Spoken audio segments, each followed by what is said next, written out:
Selamat malam, Assalamualaikum. Selamat malam, Waalaikumsalam warahmatullahi wabarakatuh. Ya, sebelumnya perkenalkan nama saya Mia Rusniati, saya mahasiswi dari Universitas Indonesia. Sebelumnya saya ingin mewawancarai Ibu selaku guru ya. Ibu namanya siapa? Baik, izinkan saya memperkenalkan diri. Saya Kety Kusumayani. Saya seorang guru.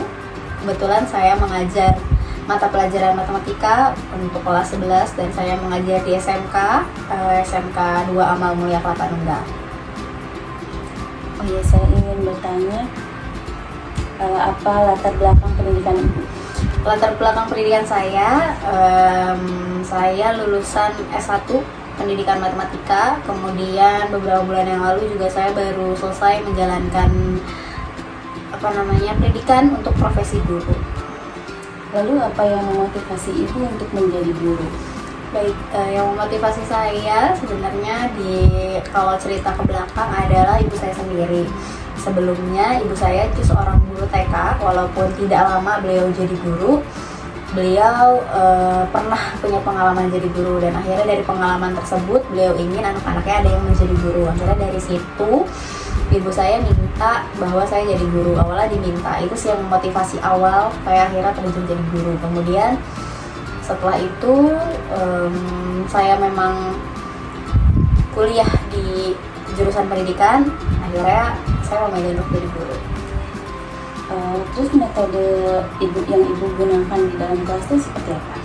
Baik, kalau metode mengajar yang digunakan di kelas itu biasanya saya menyesuaikan sama kondisi kelas tersebut. Tergantung sama mata pelajarannya, tergantung sama kondisi siswanya, juga bagaimana keadaan saat itu. Saya bisa menggunakan metode diskusi, saya bisa metode kelompok, atau saya juga menggunakan game dan lain sebagainya, menyesuaikan dengan kondisi kelas. Lalu bagaimana Ibu bisa menangani peserta didik yang kemampuannya berbeda-beda? Oke, kalau misalkan di kemampuan yang berbeda-beda itu sudah jelas pasti ada. Makanya biasanya di awal pembelajaran saya menggunakan asesmen atau penilaian awal.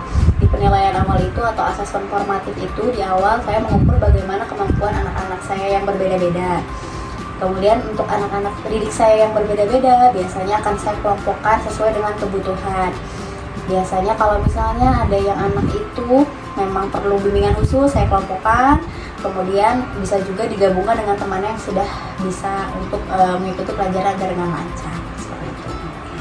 Lalu apa yang Ibu gunakan agar supaya kelas itu aktif gitu dan pembelajarannya menarik? Ya.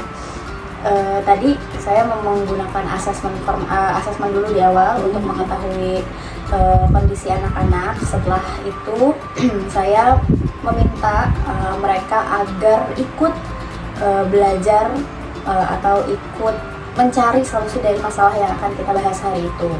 Atau bahasanya ya, kalau bahasa teorinya ada discovery learning. Mereka harus memahami sendiri, mereka harus mencari sendiri apa yang akan mereka pelajari hari itu. Kemudian mereka juga bisa kita gabungkan untuk dalam beberapa kelompok.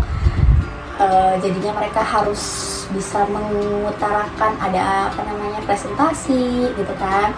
Selain ada presentasi, atau mereka juga bisa berdiskusi dengan temannya. Nah, itu ada beberapa cara yang bisa saya gunakan agar kelas terlihat aktif. Menarik sekali ya. Lalu pertanyaan terakhirnya Bu, apa tantangan terbesar Ibu selama menjadi guru? Tantangan terbesarnya adalah biasanya saya latar belakang anak saya yang berbeda-beda atau anak didik saya yang berbeda-beda. Karena latar belakang anak-anak itu mempengaruhi sekali motivasi belajarnya.